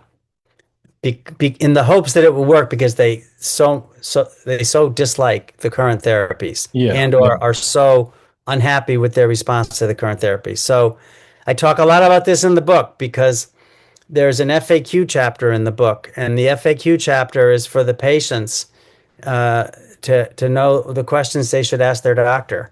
If you have rheumatoid arthritis and you're not having a response to your therapy, why don't you ask your doctor some of these questions? The answers are for the patients, and the questions and answers are also for the doctors. Mm-hmm. Frankly, most doctors, no matter what their specialty, most doctors haven't thought about the vagus nerve since medical school. It's just not a mainstream kind of problem or topic but the evidence now suggests that a lot more people should know a lot more about it because a lot more opportunities are there and a lot more decisions are going to have to be made, and you want to be informed. And so in the book I really wanted to give a baseline vocabulary and knowledge set of where this all came from and where it could go in order to provide an opening for important dialogues that are going to happen. I think a lot of people are going to want this vagus nerve stimulator implanted in the next 2 years. I think it's going to take off for rheumatoid arthritis, and I think that's going to drive the interest in other conditions like multiple sclerosis, inflammatory bowel disease, and others. Mm-hmm. With chronic inflammation in mind, with the interest in mind that people seem to be, the increased interest people are having about the vagus nerve. You mentioned earlier briefly, a lot of people are talking about the vagus nerve. You see a lot of stuff online about it, and that's great because there's a lot of interest, but there's a lot of stuff out there that's maybe oversimplified or misleading and so on and so forth. When it comes to how people can modulate their own vagus nerve with anti-inflammatory effects in mind, are there any reliable ways that can be done cheaply or even for free at home by doing things like behavior modification that are available to anyone? The good news is that the things that grandma told you to do, and hopefully your primary care provider is telling you to do, and the wellness practices that we all read about all the time, those things, all of them, in one way or another, you can find evidence to suggest they lower your heart rate. So whether it's regular exercise practices, eating a balanced diet, getting enough sleep, focusing on things in life that you can control, avoiding excessive anxiety. What am I forgetting? The healthy lifestyle habits are all associated in population studies with lowering resting heart rate. A lower resting heart rate means that you have increased activity of the vagus nerve fibers, at least the few hundred or so that are responsible for slowing your heart rate. So you can connect the dots, but whether it's semantic or absolute mechanism or not, we don't know. Because why? Because we don't know in all those cases if you're also stimulating the fibers of your vagus nerve that are slowing your inflammation, or is it just a sign of overall good health and less inflammatory stimulation because you're doing things through other mechanisms that we don't understand. Yeah. So do I do those things? Absolutely. I do my best to eat a balanced diet, get regular exercise, get a good night's sleep, try to avoid excessive stress, try to maintain strong social connections. That's the one that I forgot in the last listing of this. And those things are all associated with a lower resting heart rate. Yeah. Huge population studies, whether it's the Framingham study or a even much larger study in France of resting heart rate, indicate that that's the only predictor of longevity in a population. The population with the slower heartbeats tends to live longer than the population with the faster heartbeats. Right. So basically, if you're paying attention to your heart rate and you've got a heart monitor, you're doing the things that normally are associated with lower resting heart rate: social connection, taking a deep breath, meditating, exercise, all of the above. That's going to be a proxy for vagus nerve activity, at least for the subcomponent that's controlling heart rate. And it may or may not also be involving the component that comes with the anti-inflammatory effect. And I wish everybody would stop right there. And why? Because, well, first of all, I think to give long, lengthy explanations for these complex physiological processes and say the vagus nerve when you have 200,000 of them. Yeah. I think that adds the potential that someday someone's going to say that was wrong. And what that does is that undermines the science for which we do have exquisite evidence and proof. And it's the science for which we have exquisite evidence and proof of mechanism that we walked through, from the DMV to the spleen to the white blood cells to the acetylcholine to the cytokine cascade to the inflamed joint. When you have that kind of mechanistic understanding, you can guide therapy under FDA-approved guidelines that it has the potential to help millions of people. But when you throw out generalizations and non-specific proclamations about this, that, or the other thing for the vagus nerve, you dilute that. And my fear is that too much dilution of that nature will actually prevent people from getting therapies that are effective and may have tremendous benefits on individual lives. And that's what it's all about. Mm-hmm. And so I would imagine these devices that you've described, they're implanted in a particular location to stimulate some of the vagus nerve fibers, but not others. Is that true? And is what's on the horizon here to basically unpack and understand what all the different sub-bundles are doing, and in the future, potentially, develop different devices that are implanted in slightly different locations to stimulate different parts of the vagus nerve bundle? Today, we are getting selectivity, which is what you're talking about. Selectivity, that is stimulating some fibers to turn off inflammation, but not others. We're getting that by using very small amounts of current.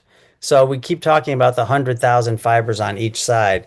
Each of those fibers has different characteristics, and one of the features that is determined by these variable characteristics is how easy or difficult it is to stimulate the fiber with an electric pulse. So here we got a little lucky. We all got a little lucky because the fibers that are stimulated, the fibers that turn off inflammation, can be stimulated with a very small amount of electric current. So 400 microamps is sufficient to stimulate these fibers that stop inflammation. To give you an idea of the range, when you stimulate the vagus nerve to treat depression or epilepsy, those devices deliver up to 5 milliamps of current. So we're there. In order to slow the heart rate, you have to put in milliamps of current.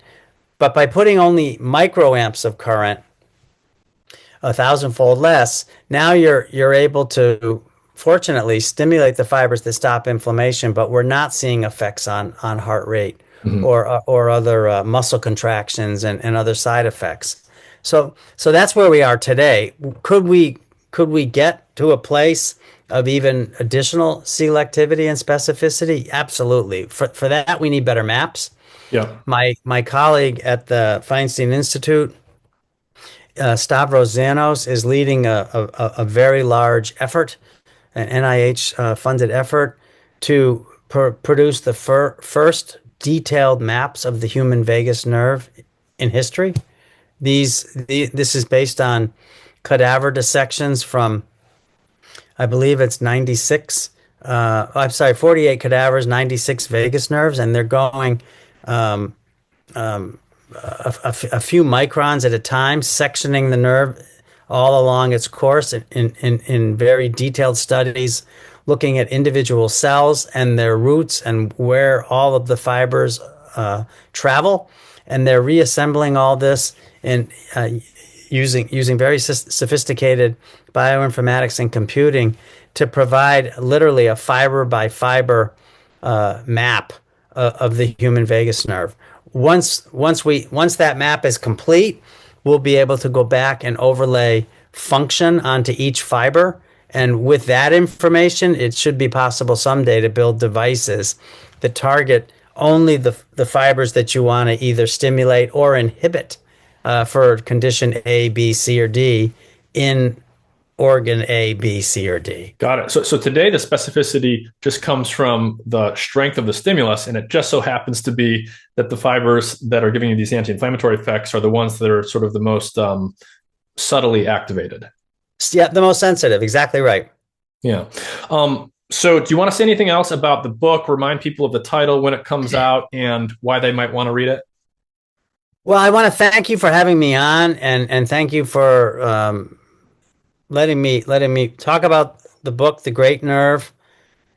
It is a time, I think, where there are people who are going to be interested in this because they're confused by what they see online, and that's certainly what happens to me even now when I try to muddle through some of the explanations or recommendations. But they've heard that there may be a role for vagus nerve stimulation in treating their rheumatoid arthritis. So this book is for them, but it's also for people who are curious about lifestyle.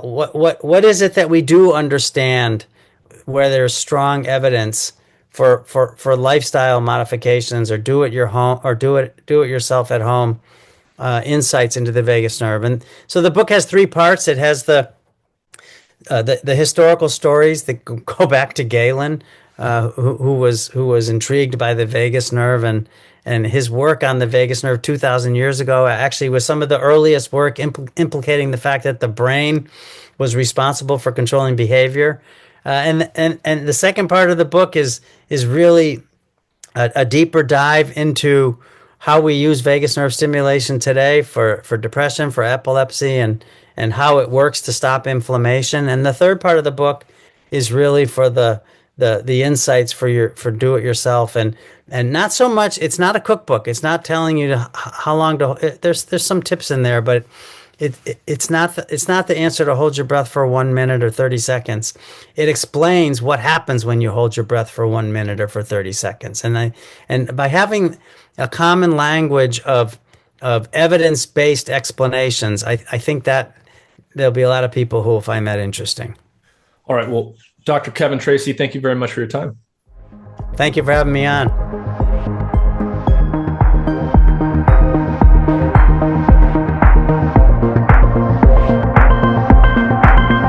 Hey everyone, a great way to support my efforts is to visit my support page at mindandmatter.substack.com. A link to that page is in the episode description, or you can search for it on the Substack page itself. The support page has an up-to-date list of my affiliate partners. These are companies I work with, and if you buy those products through those links or using the discount codes provided, those will get you a great deal on a variety of products related to optimizing physical, metabolic, or mental health and vitality. These are all products I use myself, and some of them are directly related to podcast episodes or formulated by Mind and Matter guests. For example, there's a great product called Keto Citra, formulated by a kidney biologist who is on episode number 186. It contains the ketone body BHB together with several minerals in a precise ratio, formulated with kidney health in mind. There are also links to products like physical technology devices to track your metabolic health, digital applications to help you find and learn about food and consumer products, and more. One product I use every day is the AquaTrue water filter. I recommend this to every everyone because it gets everything out of your drinking water. Heavy metals, microbes, endocrine disruptors, microplastics, you name it. Other charcoal or gravity-based filters that a lot of people use don't get everything out. They just get some of the stuff out. So I really like the AquaTrue product. You can look for a link to my affiliate partners on my support page or directly in the episode description to this episode, or you can go to mindandmatter.substack.com to find it there.